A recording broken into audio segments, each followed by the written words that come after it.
이제 모두 자리에서 일어나셔서 성령 강림조로 넷째 주일 예배를 하나님께 드리겠습니다.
여호와께서 집을 세우지 아니하시면 세우는 자의 수고가 헛되며 여호와께서 성을 지키지 아니하시면 파수꾼의 깨어 있음이 헛되도다. 아멘. 우리 삶의 주관자 되어주시는 하나님께 감사와 찬송을 드립니다. 인생의 부끄러운 순간에도 성취를 맛보는 순간에도 고단한 순간에도 변함없이 동행하여 주셔서 인생의 새로운 시절을 늘 맛보게 하시는 주님의 은혜에 감사드립니다. 이 시간 우리를 긍휼히 여기셔서 삶의 참된 주관자가 주님이심을 고백하게 하여 주옵소서. 주님으로만 살게 하여 주옵소서. 예수님의 이름으로 기원합니다. 아멘. 나는 전능하신 아버지 하나님 천지의 창조주를 믿습니다. 나는 그의 유일하신 아들 우리 주 예수 그리스도를 믿습니다. 그는 성령으로 잉태되어 동정녀 마리아에게서 나시고 본디오 빌라도에게 고난을 받아 십자가에 못 박혀 죽으시고 장사된 지 사흘 만에 죽은 자 가운데서 다시 살아나셨으며 하늘에 오르시어 전능하신 아버지 하나님 우편에 앉아 계시다가 거기로부터 살아있는 자와 죽은 자를 심판하러 오십니다. 나는 성령을 믿으며 거룩한 공교회와 성도의 교제와 죄를 용서받는 것과 몸의 부활과 영생을 믿습니다. 아멘. 자리에 앉으시기 바랍니다.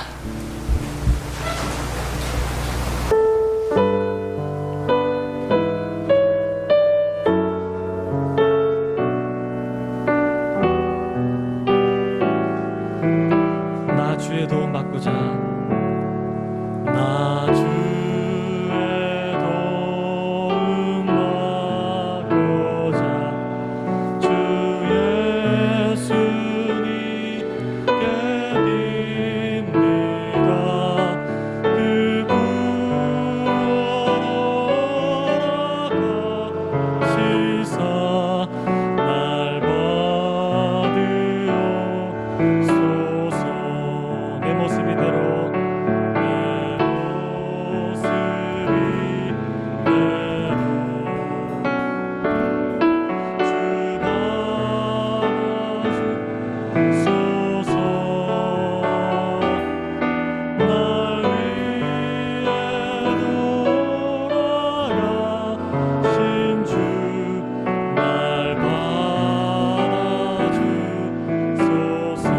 큰 죄에 빠져 영죽을 큰 죄에 빠져 영죽을 날 위해 피 흘렸으니 주 형상대로 잊으사 날 받아주소. 내 주님 서신 발 앞에 내 주님 서신 발 앞에 나 꿇어 엎드렸으니 그 크신 사랑 이루게 날 받아주소서. 내 모습 이대로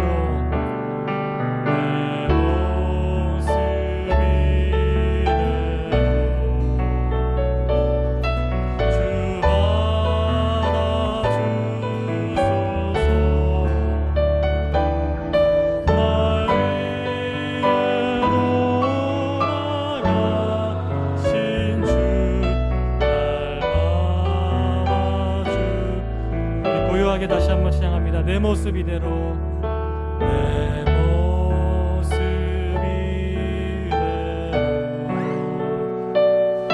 날 받으주소서. 날 위해 돌아가신 주 날 받아주소서.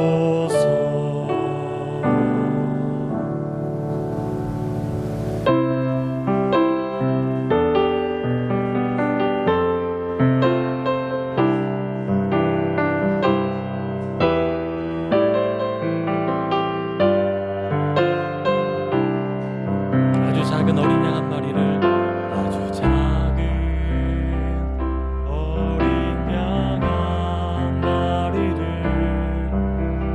태우며 찾으시는 하나님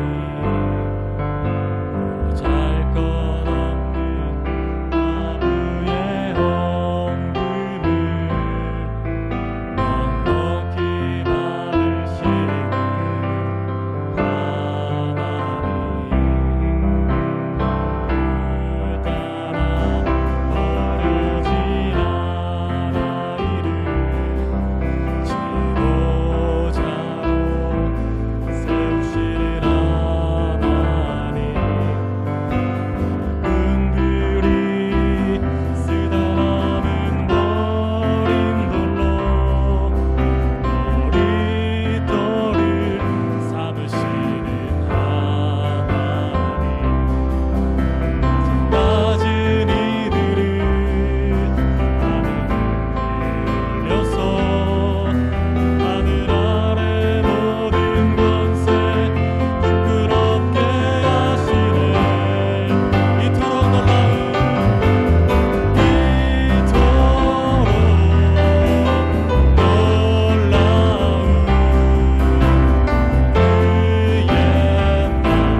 하늘과 땅을 만드시고 하나님의 형상을 따라 저희를 창조하여 주신 하나님, 지난 한 주간도 하나님의 하시고 자 코로나19로 어려운 가운데도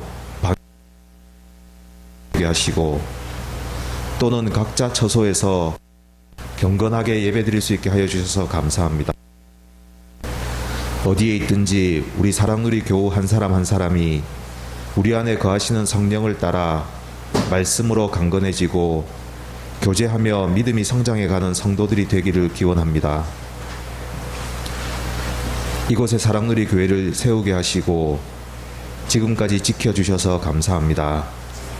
주님 은혜로 저희들은 교회 안에서 위로받고 교회 안에서 하나 되고 교회 안에서 믿음이 성장하는 그런 하루하루를 보낼 수 있었습니다. 늘 감사드립니다. 장로 선거가 계속되고 있습니다. 새로 세워지는 장로들은 이곳에 사랑누리 교회를 세우신 하나님의 뜻에 따라 하나님의 큰 은혜 안에서 사랑누리 교회의 정체성을 더욱 밝히고 끝까지 겸손하게 교회를 섬길 수 있도록 하여 주실 것을 믿습니다. 육체적으로 정신적으로 고통 가운데 있는 환우들이 많습니다.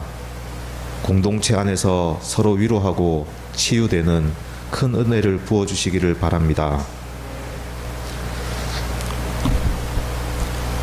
6.25 전쟁이 일어난 지 70주년이 되었습니다. 곧 올 것 같았던 평화는 다시 또 겨울을 맞을 것 같은 힘든 시기를 겪고 있습니다. 실향민들의 고통을 어루만져 주시고 다시 이 한반도에 평화의 봄이 속히 올 수 있도록 하여 주세요.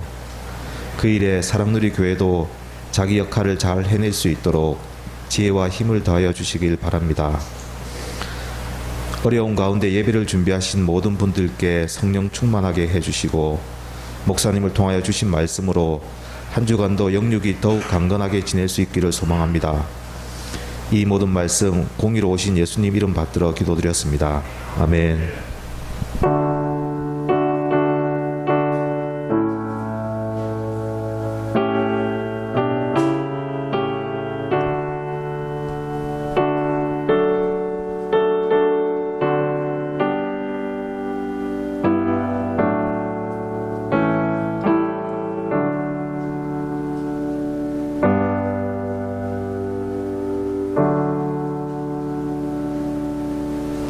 모두 자리에서 일어나서 하나님의 말씀을 봉독하겠습니다. 오늘 우리에게 주시는 하나님의 말씀은 사도행전 2장 42절에서 47절입니다. 신약성경 191면입니다. 이 말씀을 함께 교독하시겠습니다. 그들이 사도의 가르침을 받아 서로 교제하고 떡을 떼며 오로지 기도하기를 힘쓰니라.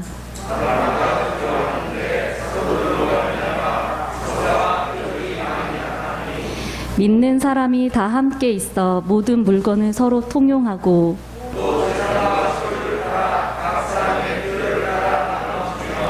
날마다 마음을 같이하여 성전에 모이기를 힘쓰고 집에서 떡을 떼며 기쁨과 순전한 마음으로 음식을 먹고 하나님을 찬미하며 또 온 백성에게 칭송을 받으니 주께서 구원받는 사람을 날마다 더하게 하시니라. 이 말씀을 통해 하나님께서 우리에게 은혜 주시기를 원합니다.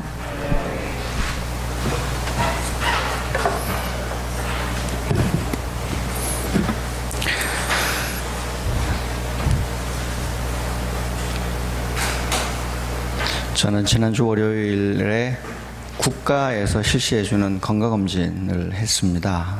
건강검진 마지막 순서가 내시경이더라고요. 예전에 비수면으로 내시경 한번 해보고 이게 내 체질이 안 맞는구나. 엄청 고생한 후에는 수면으로 바꿔서 진행을 합니다.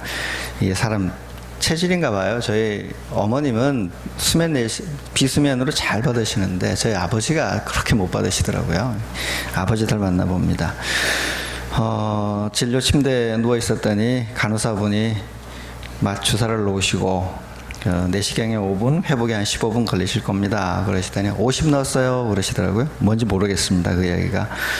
그래서 담당 선생님이 제가 꼼꼼히 봐드리겠습니다 하시고는 의식이 스르르 없어졌어요. 기억이 나지 않습니다. 그 다음에는 다시 의식이 돌아왔는데 이제 귀에는 클래식 음악이 들렸습니다. 어디서 들리나 싶어 이제 가물가물하면서 창가를 봤더니 조그만 블루투스 스피커로 누가 라디오를 틀어놓았습니다. 기분 좋더라고요.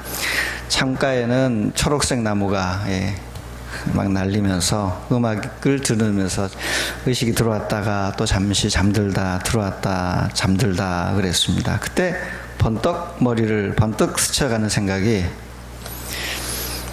이런 게 죽음이라면 죽음도 괜찮겠다 하는 생각이 들었어요. 눈을 뜨기 싫다 이런 생각이 들더라고요. 고통은 두렵지만 죽음이 더 이상 우리 이 세상에, 불교가 잘 본 거거든요. 이 세상의 삶이 고통이라는 것을, 고통을 멈출 수 있고 모든 번민을 멈출 수 있다면 죽음은 더 이상 두려운 것은 아니겠구나라는 생각이 들었어요. 그 확신이 그렇게 확 들어버렸어요. 죽는 거 두려워할 필요가 없고 죽음도 우리 삶의 괜찮은 한 부분이겠구나라는 생각이 스치면서 마음이 한없이 평안해졌습니다. 그리고는 먼저 가신 김건호 목사님 유족들을 보면 마음이 아프지만 목사님 개인으로 봐서는 쉬시겠구나. 이별은 힘들었지만 그분들은 쉬고 계시겠구나. 그리고는 저희 교회에서 저희가 함께 참여하여 장례를 마쳤던 성도들 한 분 한 분의 얼굴이 그 자리에서 떠올랐습니다. 먼저 가신 분들은 아마 평안하실 것 같습니다. 그런데 이제 거기서 생각이 멈췄어야 되는데, 수면 내시경 한 번 더 하고 싶다는 생각이 들더라고요. 갑자기. 이렇게 편안하게 잘 잤으니까 수면 내시경 더 하고 싶다 생각이 들다가 갑자기 이것 때문에 재벌 2세나 연예인들이 계속해서 수면 유도제 받아가면서 삶을 피해가는구나라는 생각이 들었어요. 그리고 이제 저쪽에서 이제 깨어나는 분들이 막 아우성 치는 소리 들리고, 내시경 하시는 분들이 비수면 내시경 하시느라고 고함 소리 들리고, 간호사분들이 잘하고 계세요, 끝났어요, 그러시고 하는 소리가 돌아오면서 삶이 시작되는구나. 그리고 되돌아온 기억이 납니다. 삶은 시작됩니다. 오카다 다카시라는 분이 쓴 책 중에 사람들 앞에 서는 게 두려워요 라는 책이 있습니다. 정신분석학의 대가 칼 구스타프 융 이야기를 그 책에서 합니다. 칼 융은 어릴 때 수학을 못해서 멍청이라는 놀림을 받고 지냈답니다. 이 수학 스트레스로 그것 때문인지 칼 융은 주기적으로 간질 발작을 경험했습니다. 이게 굉장히 심했나 봐요. 그래서 어느 날 아버지가 자기 친구인 의사와 서재에서 나누는 이야기를 어린 시절 칼 융이 엿듣게 되었답니다. 그러면서 아버지가 하는 말이, 친구야, 우리 아들은 아마 평생 회복하지 못하고 이대로 살아야겠지. 아이가 불쌍해 죽겠어 라는 이야기를 나누더라는 거예요. 이 말을 듣고는 융이 자신이 얼마나 심각한 병에 걸렸는지 비로소 알게 되었답니다. 근데 이제 반전이 일어납니다. 일반적인 사람 같으면 그런가 보다 할 텐데 칼 융은 포기하지 않았습니다. 그 말이 계기가 되어서 그는 자신의 문제와 그날부터 정면으로 싸우기 시작했습니다.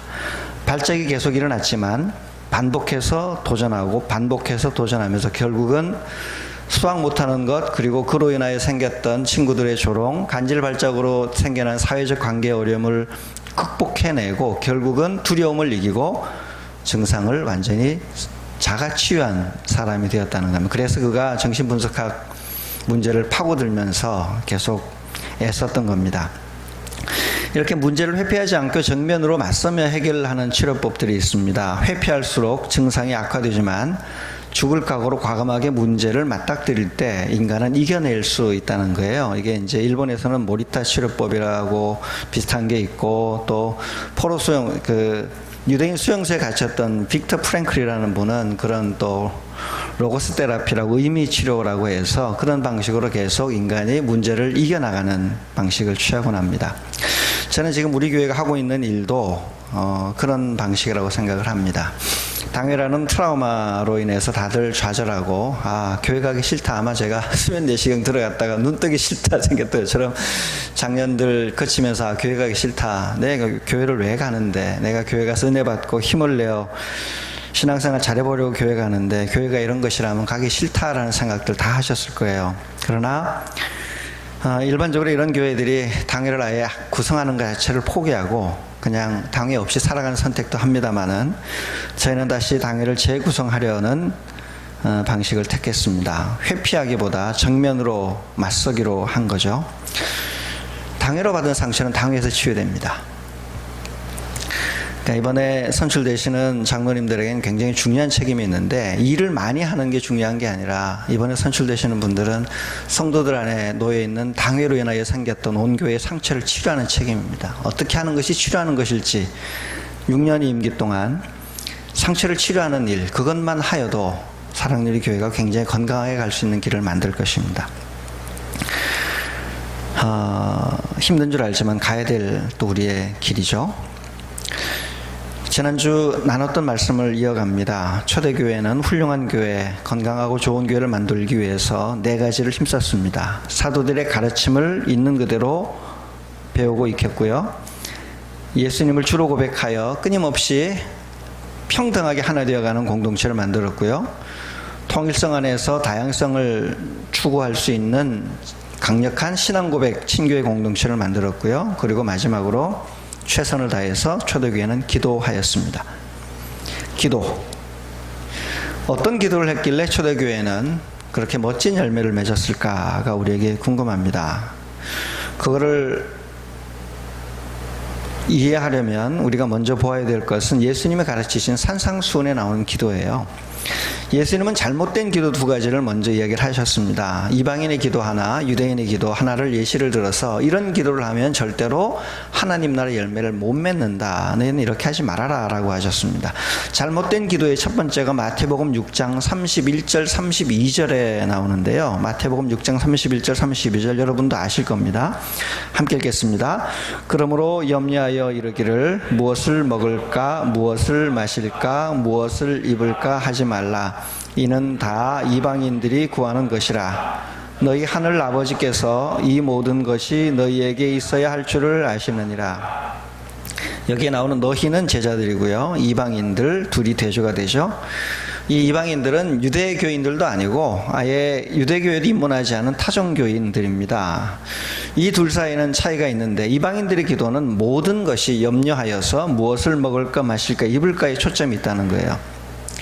이 말씀을 비추어 보면 한국교회에서 우리가 일반적으로 기도라고 배워왔던 것은 대부분 이방인들의 기도입니다. 우리의 기도 대부분은 우리 개인의 일용할 양식을 넘어서서 우리 개인의 문제에 뭔가를 이루기 위한 기도 아니겠습니까? 주기도문에 따르면 그것이 4번째 기도 제목으로 밀리는데, 우리는 그것을 1번의 기도 제목을 놓고 대부분의 시간을 거기에 할애해왔습니다. 이야기는 하도 들으셨겠지만은 우리가 이런 기도는 어디서 배웠을까요? 한국 교인들은 교회 다니기 전부터 한국 사람은 기도 많이 하던 민족입니다. 그 전에 이미 다 배웠어요. 불교 신자일 때 이미 기도 많이 했고요. 무속신앙인들 기도 얼마나 많이 합니까? 정한수도 놓고 또 고목나무 앞에서 뭐 며칠 기도, 작정 기도하면서 엄청나게 기도 많이 합니다. 문제는 뭐냐면 이방인 수준에서 예수 믿기 전에 하던 기도의 내용과 형태와 열정을 그대로 가지고 교회 와서 내용을 바꾸지 않은 채로 똑같이 기도해 왔다는 거예요. 그러니까 한국 교회는 이방인의 기도를 그대로 해왔습니다. 이 기도를 바꾸지 않으면 한국 교회는 교회다워지지 않습니다. 이게 첫 번째 잘못된 기도였고요. 2번째 잘못된 기도가 유대인들의 기도였습니다. 바리새인으로 대표되던 유대인들인데 마태복음 6장 5절에 있습니다. 함께 읽겠습니다. 또 너희는 기도할 때에 외식하는 자와 같이 하지 말라. 그들은 사람에게 보이려고 회당과 큰 거리 어귀에 서서 기도하기를 좋아하느니라. 내가 진실로 너희에게 이르노니 그들은 자기 상을 이미 받았느니라. 바리새인 기도의 핵심은 사람에게 보이려고라는 거예요. 그들은 사람에게 보이려고. 이 부분이 계속 산상수훈 안에 반복이 되는데, 사람에게 보이는 체면. 한국교회 비슷한 패턴을 가집니다. 한국 사람에게 유난히 중요한 게 체면이거든요. 눈에 보이는 게 중요하거든요.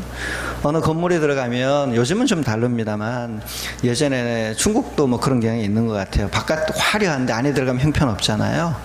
어떤 데는 겉으로 보아서는 보잘것없는데 안에 들어가면 굉장히 필요한 건실한 건물들이 있습니다. 한국 사람들에게는 보이는 외모, 뭐 패션도 중요했고 이런 게 굉장히 중요한 유교적 전통 같은 것을 우리가 이미 가지고 있습니다. 그래서 한국에서 교회 생활, 종교 생활도 눈에 보이는 것들의 가치를 굉장히 중요하게 여기며 지내왔습니다.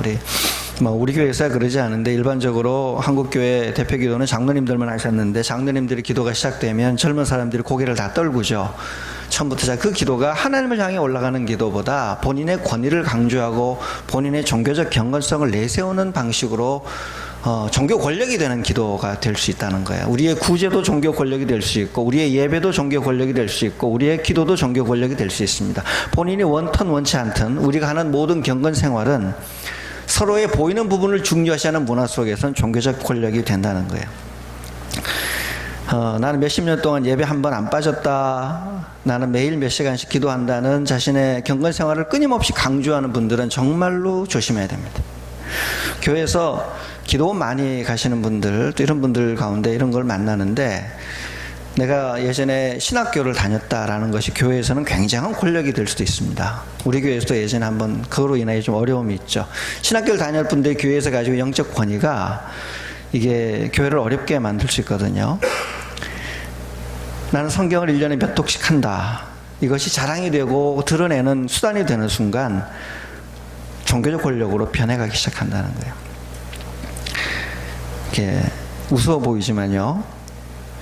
한국 사회에서, 한국 교회에서는 성경을 많이 배우면 겸손해져야 되는데 반대 결과를 많이 봅니다. 기도 많이 하면 더 겸손해져야 되는데 반대 결과. 예배를 많이 드릴수록 겸손해져야 되는데 남을 정죄하며 보이려고 하는 것에 더 집착하게 된다는 겁니다.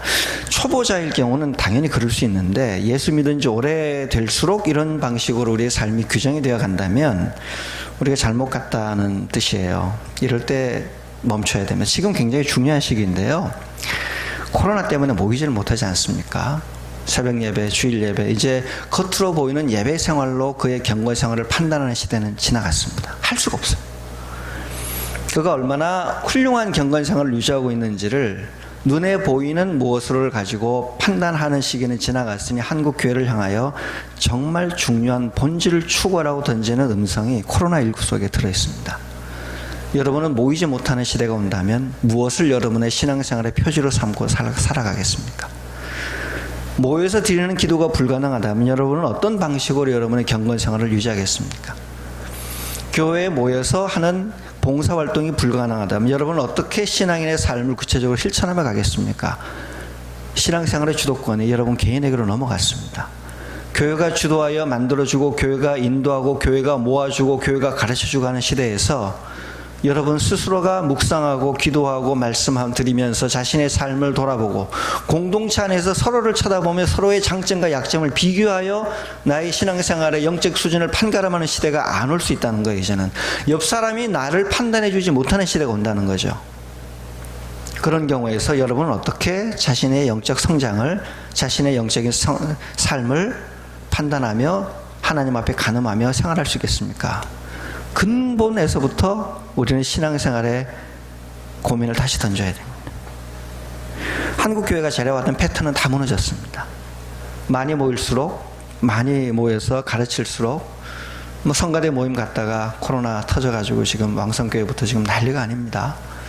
크고 작은 교회들 MT 갔다가 아직도 교회 단체 교회차 타고 다니는 MT 제가 많이 보거든요. 한국교회가 중요하게 여기던 패턴의 신앙생활이 다 무너져 버리고 새로운 뭔가를 찾아야 될 시기에 우리는 과연 무엇을 가지고 내가 예수 믿는다 말할 수 있을까? 주일 모여서 드리는 예배가 불가능할 때 주중에 내가 원하는 시간에 인터넷을 틀어놓고 예배를 드려야 되는 상황이 올 때 주일이라는 이 기계적인 시간이 거룩한 날이 아니라 주중에 어딘가로 옮겨질 수 있을 가능성이 생기거든요. 일반적으로 주일을 출근하는 분들은 이미 주중에 자기 경건 생활을 해야 될 상황으로 이미 오래전에 내몰렸었어요. 그걸 예배가 아니라고 말할 수가 없는 상황에 와 있다는 겁니다. 우리는 무엇으로 하나님 앞에 설 수 있을 것인지 뿌리에서부터 고민하는 시기를 맞고 있습니다. 예수님은 이런 이방인의 기도, 유대인의 기도에서 벗어나서 더 나은 본질적인 복음적인 기도를 하라고 하셨습니다. 마태복음 6장 33절입니다. 함께 읽습니다. 그런즉 너희는 먼저 그의 나라와 그의 의를 구하라. 그리하면 이 모든 것을 너희에게 더하시리라. 하나님의 나라를 구하라는 말은 자기 일을 부정하라는 말입니다. 자기를 부정하지 않는 한 하나님 나라를 구하지 않게 됩니다. 하나님 나라를 구하는 사람은 1차적으로 하나님 나라 안에 자기가 죄인임을 고백하는 거기 때문에 기본적으로 자기 부정이 함께 시작이 됩니다. 일용할 양식도 자기 부정의 틀 안에서 하나님께 구하고 개인적인 소원도 자기 부정의 틀 안에서 하나님께 구하는 기도, 그것이 기도인데 우리가 이런 기도에 굉장히 약합니다. 프란치스코 교황이 자신의 책에서 기도에 대해 이런 말을 합니다. 제가 생각하기에 기도란 하나님 앞에 굴복하고 자신을 온전히 바치는 경험이라고 생각합니다. 기도를 통해 대화와 경청과 변화가 일어납니다. 하나님을 바라보는 것도 중요하지만 그가 자신을 살펴보고 있다는 것을 자각하는 것 또한 중요합니다. 저는 시편 기도를 드릴 때 종교적인 경험을 하게 되고 또 기쁨으로 영성체, 성찬을 하게 할 때 역시 이런 경험을 하게 됩니다. 그렇지만 제가 가장 큰 종교적인 경험을 하게 될 때는 바로 성체 조배실, 성찬 분배하는 곳입니다. 그곳에 기약 없이 앉아 있을 때입니다. 어떤 경우에는 하나님께서 바라보고 있는 그 자리에 앉아 잠이 들 때도 있는데 그런 경우에는 마치 제가 다른 사람의 손에 온전히 맡겨진 듯한 느낌이 듭니다. 하나님께서 제 손을 잡아주시는 것과 같은 그런 느낌 말입니다. 이게 기도의 순간이거든요.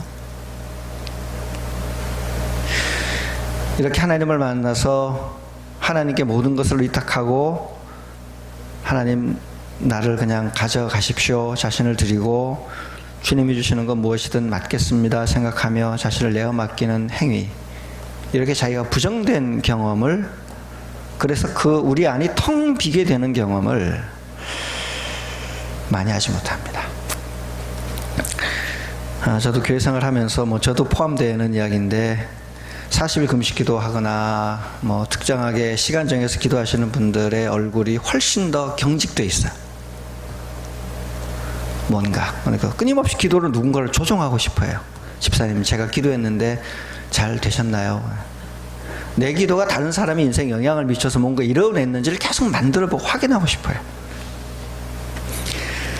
이거 상담을 공부해도 안 고쳐집니다. 상담을 하면 자신을 들여다보고 자신을 객관적으로 관찰하게 되는데 상담 공부하고 여러 가지 학문을 쌓아도 결국은 그 학문과 공부 자체가 또 자신을 과시하고 인정받고 싶어하는 욕구, 자신을 드러내고 싶은 욕구에 계속 시달려요.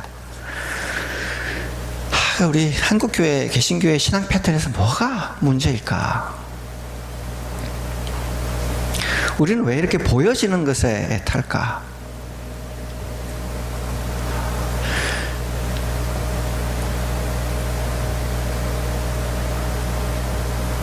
자기를 부정하고 아무것도 아닌 것처럼 내려놓는 것이 왜 이렇게 약할까?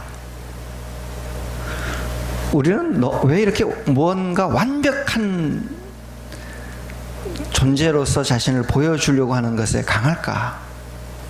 자신의 약점이 노출되는 것, 인간적인 연약함이 공동체 안에서 노출되어서 부족함을 서로 보게 되는 것에 왜 이렇게 경계심을 많이 갖게 될까?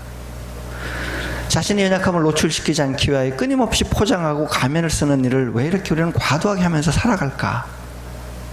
도대체 우리는 신앙생활을 뭐라고 생각하기에 그럴까? 우리에게 교회 생활, 경건 생활은 우리를 구원하고 우리를 성숙시키는 게 아니라 이것도 왜 우리는 사회생활처럼 되어버렸을까? 교회에서 직분이 왜 사회생활에서 이루는 승진과 같은 것처럼 여겨지게 되었을까? 목사가 되고 장로가 되는 것이 왜 신분 상승하는 것처럼 되어버렸을까? 끊임없이 고민하게 됩니다. 우리 다 그런 분위기에서 자라왔기 때문에 기본적으로 그런 인식을 가지고 있거든요. 제가 알던 어떤 한 장로님은 규칙적으로 새벽기도를 빠져요. 그래서 장로님은 왜 자꾸 한 번씩 빠지세요? 그랬더니 목사님들께 부담이 될까봐 빠진다고 하시더라고요. 자기 부정할 줄 아는 분이거든요. 그분은 오히려 본인이 장로로의 위치에서 목회자보다 더 큰 권위 같은 것이 생길까봐 스스로를 부정할 수 있는 능력, 굉장히 훌륭한 지도자의 능력 중에 하나입니다. 완벽한 삶을 살아가고 싶어하는 분들에게 상담과도 권하지만 저희도 있는 모습 그대로 우리의 연약한 부분을 그대로 노출하는 훈련, 굉장히 중요한 훈련입니다. 교회에서 못하면 어디서 하겠습니까? 직장에서 하면 바로 밟힐 텐데 예수 믿고 함께 수용해주고 함께 안아갈 수 있는 교회에서 우리의 연약함을 노출하고 자신의 내면이 드러나서 때로는 창피해도 당하고 때로는 부끄럽게 되더라도 그곳에 구원이 있습니다. 우리의 사회생활이 교회로 옮겨와서는 절대 교회는 구원하는 공동체가 되지 못합니다. 그래서 기도하면 비게 되거든요. 다 비우게 되는. 그냥 다 비우게 되는. 그렇게 비우게 되니까 지난주에 함께 보았던 그런 초대교회 열매가 나오는 겁니다. 기도해서 뭔가를 쟁취하면 삶에서도 쟁취하는 결과가 나오고 기도해서 비우면 삶에서도 비우는 결과가 나옵니다.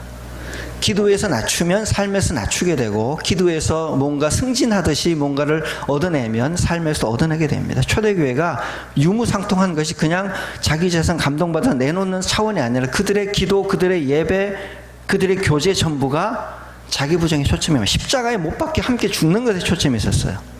살아가는 것, 높은 고지로 올라가는 것, 높은 고지로 올라가서 영광을 받고 한국교회에서 머리가 되고 꼬리가 되지 말라고 가르치는 그 가르침이 아니라 주님이 원하시는 사회의 꼬리가 되어보려는 마음, 꼬리가 되려는 마음으로 머리가 되는 건 정말 훌륭한 겁니다.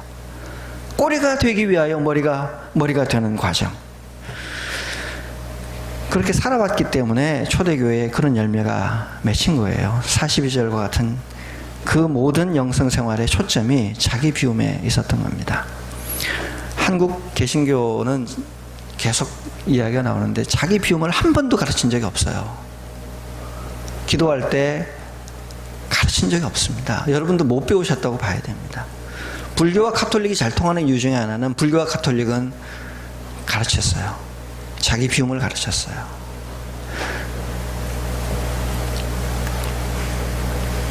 우리가 지금처럼 코로나가 이렇게 난리가 나서 사회로부터 엄청나게 공격을 받는데도 수련회 가고 MT 가고 다 하는 이유는 모이는 행위 말고는 개신교가 자신의 특징을 규정할 정체성이 없기 때문이에요. 앞으로도 아마 당분간 계속 교회발 문제는 터질 겁니다. 가톨릭 신자들은 진작에 개인의 영성과 삶의 실천 쪽으로 이미 옮겨가 있었거든요. 눈에 보이는 행위 이외의 것으로 우리가 보여줄 만한 것을 아무것도 잡지 못했어요.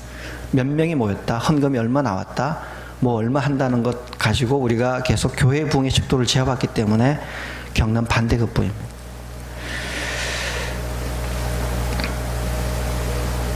(46절) 오늘 본문 46절 말씀도 초대교회가 맺었던 열매 가운데 하나입니다. 함께 읽겠습니다. 날마다 마음을 같이하여 성전에 모이기를 힘쓰고 집에서 떡을 떼며 기쁨과 순전한 마음으로 음식을 먹고. 날마다 마음을 같이하여. 여러분 어떻게 마음이 같아질까요? 이렇게 마음이라는 거에는요, 열정이라는, 이게 우리가 생각하기에 침착한 이성적인 판단이 아닙니다. 이 본문의 단어가. 이 본문의 단어 마음이라는 것은 열정을 가진, 열정이라는 뜻이에요. 사나움, 때로는 분노까지 포함될 만큼 뜨거운 감정적 격동이 포함된 단어입니다. 냉정하게 뒤에 서서 사물을 판단하며 이것저것 계산하고 판단 내리는 상태가 아니라 가슴을 불태우며 온몸을 던져 일하는 상태, 그 열정을 말하는 거예요. 열정이 하나 되어라는 뜻이에요. 제대로 비웠더니 교회 안에 열정이 생겼다는 겁니다. 하나님을 향한 열심이 생겼다는 거예요. 주님을 위하여 뜨거운 심장을 가지고 열정이 함께 하나 되어 동력하는 곳. 교회가 한 방향을 향하여 달려갈 때는 우리의 열정이 하나 되어 함께 뜨거워져 달려가는 거 굉장히 중요합니다. 주님은 사랑누리 교회가 초대교회처럼 마음을, 열정을 같이 하는 교회가 되기를 진짜로 원하십니다. 이렇게 하나 되는 게 교회거든요. 우리 교회의 영민주주의를 이야기를 할 때 이렇게 잘못 배운 게 있습니다. 한국 사회 민주주의 이야기할 때도 잘못 배운 게 있어요. 민주주의의 기본 원리를 우리는 견제와 균형의 원리라고 기본적으로 배우며 자라왔는데, 정치학자들도 견제와 균형의 원리만을 떠올리면 민주주의를 깨뜨리는 거라고 생각을 합니다. 민주주의의 더 큰 원칙은 견제와 균형을 통해 협력하는 거였거든요. 왕들만 가지고 있던 권력을 견제한 후에 온 백성이 함께 참여할 수 있는 권력을 만들어내는 것, 왕과 귀족만 누리고 있던 권력의 견제를 통하여 온 백성과 온 사람이 동일한 한 표를 가지고 협력할 공동체를 만들어내는 게 민주주의 태동의 가장 중요한 원칙이었던 거예요. 협력과 공생의 원리가 사라지고 견제와 균형의 원리만 남아있으면 한국 사회 정치판처럼 되는 겁니다. 민주주의는 공공선을 위하여 더 나은 협력을 위한 가장 나은 체제였습니다. 한국 정치가 이 지점을 찾아야 되고요. 한국 교회도 이 지점을 찾아야 됩니다. 민주주의는 일반 사회에서야 서로의 의견이 첨예하게 맞서서 표대결해서 이기면 끝나는 거지만, 교회의 영민주주의는 스스로 하나님 앞에 자기 의견을, 자기 부정을 통하여 만들어지는 민주주의여야 되거든요. 내 것을 주장하여 만들어지는 민주주의가 아니라 자기의 것을 내려놓음으로 만들어주는 평준화와 민주주의가 교회의 기본적인 민주주의입니다. 성령의 감동에 따라 자기 부정을 통하여 견제가 일어나고, 예수님처럼 누군가 십자가에 못 박힘으로 다른 사람의 양심이 격동되어서 자기 자신의 욕심을 버리게 되고 회개가 일어나게 되는 방식으로 만들어지는 견제와 균형, 그렇게 만들어지는 민주주의가 교회 내 민주주의입니다. 교회가 다툼으로 깨져나가는데 아랑곳하지 않고 본인의 의견을 관철시키는 행위는 그건 민주주의가 아닙니다. 은혜로 자기를 부정할 수 있는 힘, 그게 성령의 민주주의고요. 정치적 타협과 힘의 균형을 통해 만들어지는 민주주의는 얼마나 속되고 치열하고 처절하고 비극적입니까? 반면에 목사도 장로도 모든 교인도 자원하여 자기를 공동체 안에서 부인하며 만들어져가는, 자기 부정을 통하여 십자가에 못 박힘으로 만들어지는 견제와 균형과 협력, 얼마나 아름답습니까? 그것이 통하지 않으면, 그 은혜가 통하지 않으면 교회는 끝없는 투쟁판으로 변합니다. 제가 목회자들과 대화를 나누면서 그런 이야기들, 교회에 이런 이야기들을 하면은 다들 저보고 그러세요. 순진하다고, 교회 그렇게 안 돌아간다고, 한번 실패하고도 보고도 아직도 정신 못 차렸냐, 교회 그렇게 안 돌아간다고들 그러세요. 근데 저는 이 꿈을 포기할 수 없습니다. 이게 이루어지지 않으면 그거는 교회가 아니라 정치판인 거예요. 그냥 자기 부정을 통한 협력과 자기 부정을 통한 견제와 균형이 싸워서 만들어지는 게 아니라 자기를 십자가의 죽임으로 만들어지는, 상대방의 양심을 타격함으로 만들어지는, 영적 은혜로 만들어지는 교회의 민주주의가 아니면 그것은 이미 교회가 아닙니다. 이 꿈을 포기하는 한 교회는 교화다워질 수 없습니다. 그래서 저는 이 점에서는 몽상가에 가까운 사람입니다. 담임 목사와 부교육자 간의 관계에서도 저는 다분히 몽상가적인 기질이 있습니다. 저 같이 목회하다가는 잘못하면 쿠데타 당할 가능성이 많이 있는데, 감사하게도 너무 좋은 교육자들을 만나서 너무 행복하게 목회를 하고 있습니다. 저는 이게 꿈인가 싶습니다. 불가능한, 한국교회에서 불가능한 것들을 실험해보고 있는 거거든요. 정관을 꿈꿀 때도 우리 교회는 모두 이런 이상과 몽상을 꿈꾸고 있는 겁니다. 안 된다고 여기는 것이 한국교회 일반적인 상황인데 우리는 또 해보겠다는 거 아니겠습니까? 실패하더라도 한 번은 더 해보는 것. 우리 모두가 자기 부정을 통하여, 공공선을 통하여 십자가에 자기 자신을 영적으로 못 박음으로 만들어지는 것, 더 낮아지기 위하여 높아지는 것, 그런 꿈을 꿀 때 사랑누리교회가 진정한 하나님 나라의 아름다운 교회가 될 것입니다. 46절 뒷부분을 보면 초대교회의 또 다른 두 가지 특징이 나옵니다. 두 가지가 흘러 넘쳤는데, 순전한 마음으로 마음을 같이하여 성전에 모이기 힘쓰고 기쁨과 순전한 마음으로 음식을 먹고라는 이야기가 나옵니다. 기쁨과 순전한 마음. 여기서 기쁨이라는 것은 그냥 기뻐하는 게 아니고요, 감정적으로 좋아서 펄짝펄짝 뛸 만큼 엄청나게 좋은 것. 그 정도의 기쁨을 주체할 수 없을 정도로 막 황홀경에 빠진 정도의 기쁨을 의미합니다. 여러분, 교회 가면 이렇게 기뻐해야 됩니다. 교회 가면 이것이 교회입니다. 이거 어떻게 기뻐지냐면, 세속적 야망을 버리고 십자가 앞에 자기가 분쇄될 때만 이렇게 기뻐져요. 서로 팽팽히 견제하려고 눈에 불을 켜고 있는 곳에서는 절대로 이런 기쁨이 안 생깁니다. 자기 부정이 안 생깁니다. 자기 부정하면 자기가 죽어버리는데 자기 부정이 안심하고 할 수 있겠습니까? 안 생깁니다. 성령으로 뜨겁게 하나 된 곳, 예수님이 통치하시도록 자신을 분쇄해서 죽여버린 사람들이 모인 곳에 이런 기쁨이 흘러 넘치게 됩니다. 사랑누리교회가 모든 선거 과정 다 마치고 상처를 추스른 후에 주체할 수 없는 성령의 기쁨으로 약동하는 교회가 되기를 하나님은 원하십니다. 교회에 오는 사람들 얼굴이 그렇게 행복하고 기쁘면, 눈을 떴을 때 오늘도 교회 가고 싶다, 교회 성도들 만나고 싶다는 즐거움이 솟구칠 때 우리 교회는 우리에게 필요한 하나님의 사람들 구원하는 구원의 도구가 될 것입니다. 두 번째, 순진한 마음이라는 게 있습니다. 순전한 마음이라는 말은 조약돌처럼 돌이 잘 깎여서 반들반들한 상태를 말합니다. 밟아도 발이 상처가 나지 않는 상태를 말하는 거예요. 교회가 한 마음이 되어 열정으로 주님 앞에 자기 부정이 되었더니 조약돌처럼 밟아도 상처 나지 않을 만큼 모서리가 동글동글하게 깎여 있는 상태, 그게 순전한 마음이라는 원래 단어의 뜻입니다. 세상에서 제일 힘든 것이 인간관계 아니겠습니까? 우리 모두는 일정하게 인간관계에 서툽니다. 하나님의 영이 임하고 자기를 부정하면 제일 먼저 생기는 현상이 원활한 소통이에요. 성도들과 반질반질하게 여기 가서 부딪혀도 상처 안 나고 저기 가서 만나도 상처 안 나는데, 우리가 미숙할 때는 여기 부딪히면 저 사람이 피 흘리고 저기 부딪히면 저 사람이 피 흘리고, 이 상태가 계속 반복이 되어서 부역 모임도 깊이 못하고 속 이야기 못 꺼내고 하면서 교회에서 서로 외롭게 신앙생활 하잖아요. 얼마나 비극적인 신앙생활입니까? 저도 교우들을 목회하다 보면 목회자만 잘 통하는데 성도들과 소통에 실패하는 분들이 계셔요. 어떤 분들은 성도들과는 소통이 잘 되는데 목회자와 소통을 전혀 못하는 분들이 계셔요. 둘 다 부족한 거죠. 성령이 오시면 모두와 원활하게 소통하고 서로 만나도 상처가 되지 않고 누군가 지나가다 밟아도 발을 베이지 않을 만큼 잘 다듬어진 인격, 잘 다듬어진 그런 영적인 품성을 가진 사람이 되어 갑니다. 그래서 우리 교회 생활에 중요한 것은 서로 눈치를 좀 봐야 됩니다.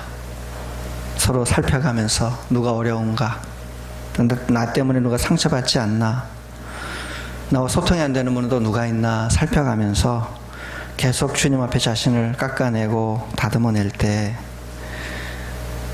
그 마음속에 성령이 오셔서 우리를 뜨거운 열정으로 하나 되게 하시고, 사랑누리 교회가 정관을 가지고 새 출발하는 이곳에 하나님의 기쁨을 부어주실 것을 믿습니다. 여러분, 이제 각축하지 말고 주님 안에서 스스로를 다듬어 보십시다. 스스로를 주님 앞에 내어놓고 자기 부정하며 진실된 기도를 통하여 내 속이 텅 비어서 그곳에 하나님이 임하여서 나를 통하여 주님이 일하시도록, 우리를 통하여 공동체를 치료하는 하나님의 일꾼들이 세워지도록 함께 하십시다. 기도하겠습니다. 이 시간 주님 앞에 우리 함께 회개하며 기도합시다. 우리 작년에 힘든 순간을 지내면서 힘들다고는 아우성쳤지만 주님 앞에 회개해 본 적이 별로 없을 겁니다. 주님, 작년과 같은 상황을 만든 우리의 탐욕과 죄들, 우리를 주님 용서하여 주시옵소서. 주님, 우리가 죄인에서 벌어진 일입니다. 십자가의 보혈의 피로 우리를 씻어주시고 우리를 고쳐주십시오. 이 시간 주님 앞에 회개하며 기도하겠습니다. 하나님 아버지, 주님의 몸된 교회에 와서 살아가면서 교회 와서까지 팽팽하게 긴장하며 견주며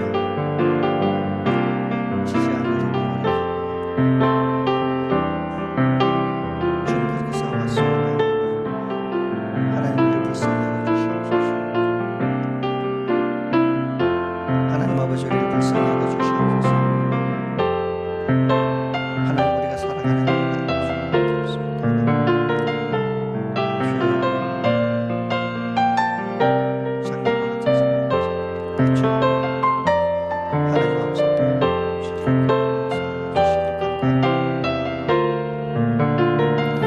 우리의 죄로, 우리 영적인 것이라 우리의 게으름으로, 우리의 냉담함으로, 우리의 교만함으로 하나님 우리가 잘못과 정령성을 지금까지 왔습니다.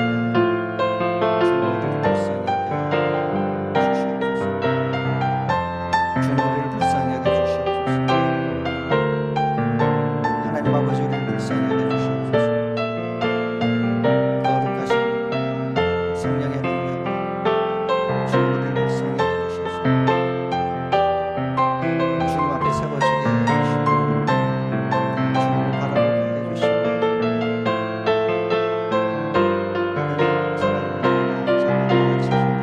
맞이하지 않을 수 하나님 저희를 붙잡아 주시기를 간절합니다.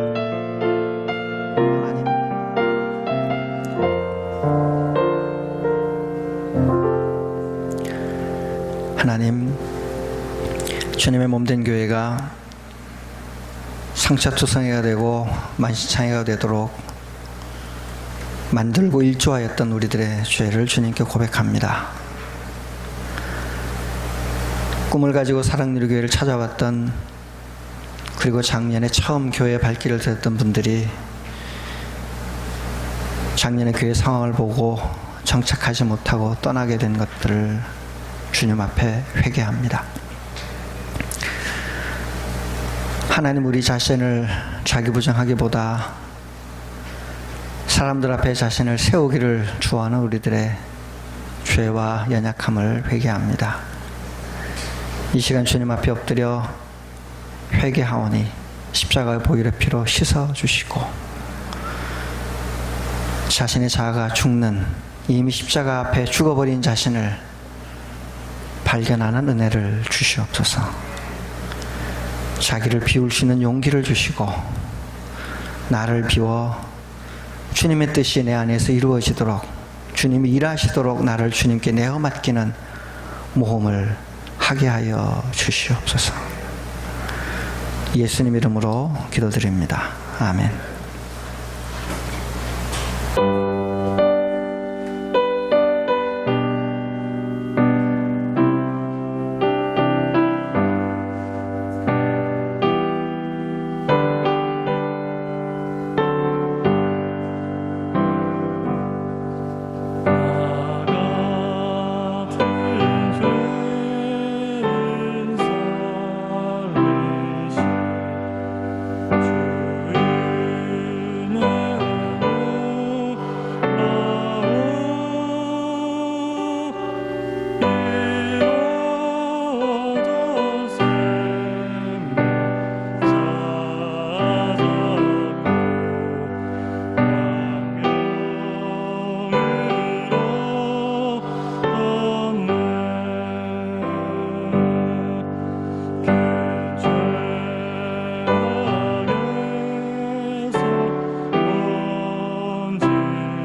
또 나를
주님, 우리 모두가 죄인입니다. 우리 모두가 주님 앞에 충분히 회개하지 않은 채로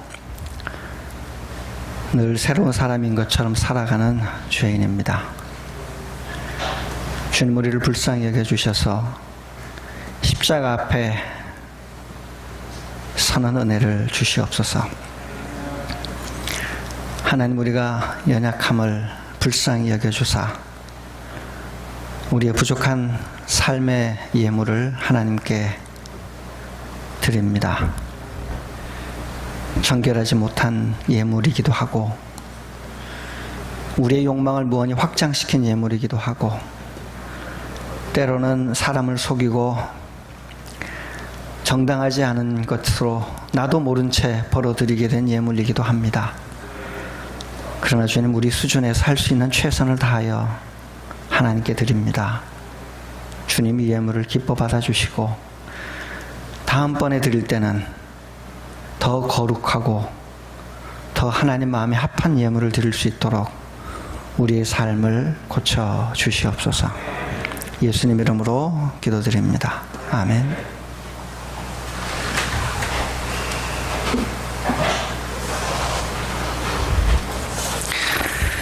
교회 소식 시간입니다. 오늘 선거 2차 시작이 됩니다. 우리 보니까 선거하실 때 너무 많이 붙어 계셔서 혹시나 감염이나 될까 좀 걱정이 됩니다. 천천히 예배 마치신 후에 명부 확인하시고 기표소에 가셔서 천천히 선거해 주시기를 부탁드립니다. 주중에 슬픈 소식이 하나 있었습니다. 우리 권선구 형제님, 박민수 집사님, 권선구 형제님 아버님께서 금요일 밤 10시경에 세상을 떠나셨습니다. 오늘 발인 마치고 경북 영덕에서 장례를 진행 중입니다. 주님의 위로가 함께 하시기를 바라고요. 우리 이번 주 6월 29일이니까 내일이네요. 내일 황지성 형제가 우리 군입대를 하게 됩니다. 김순재 집사님, 애들 키우느라 고생하셨는데 또 걱정 많이 되시겠습니다만은 요새 군대 건강하게 잘 있다 올 겁니다. 진주로 들어갑니다. 우리 뒤에 김순재 집사님 계시거든요. 우리 박수로 우리 아들 키우느라 고생 많이 하셨다고 박수로 수고하셨습니다. 건강한 군생활 잘 하고 오시도록 기도해 주시기를 바랍니다. 네, 우리 자리에서 일어나서 판송의 찬양 함께 하겠습니다.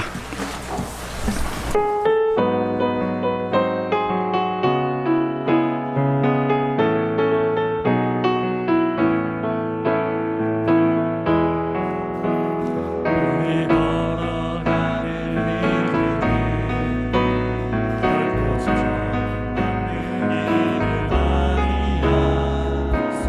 수천 년 동안 땅 곳곳에서 주님 나를 적이 있으니 우리 걸어가는 길을 낯설고 두려워 보일지라도 삶의 무게를 두고 흘러들어오는 주님 나의 생명을 봐. 우리 함께 손잡고 가세. 조금 느리고 어려울지라도 주님 부르신 그 감격 붙잡고 손잡고 함께 가세. 우리 함께 손잡고 가세.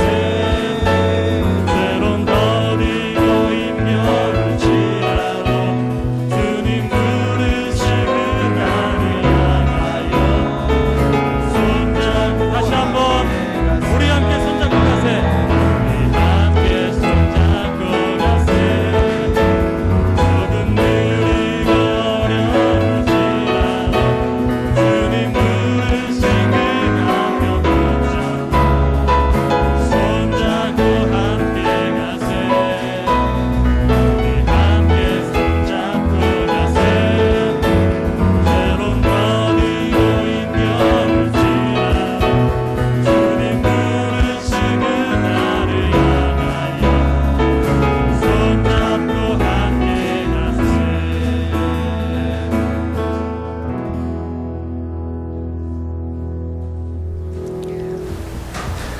이제는 우리 주 예수 그리스도의 은혜와 아버지 하나님의 크신 사랑과 성령의 교통하심이 십자가에 자아가 못 박혀 죽었음을 확인하고 자신을 비워 하나님의 도구, 하나님의 쓰시는 일꾼이 되기를 원하는 하나님의 사람들 위해 지금부터 영원토록 함께 하시기를 간절히 축원하옵나이다. 아멘.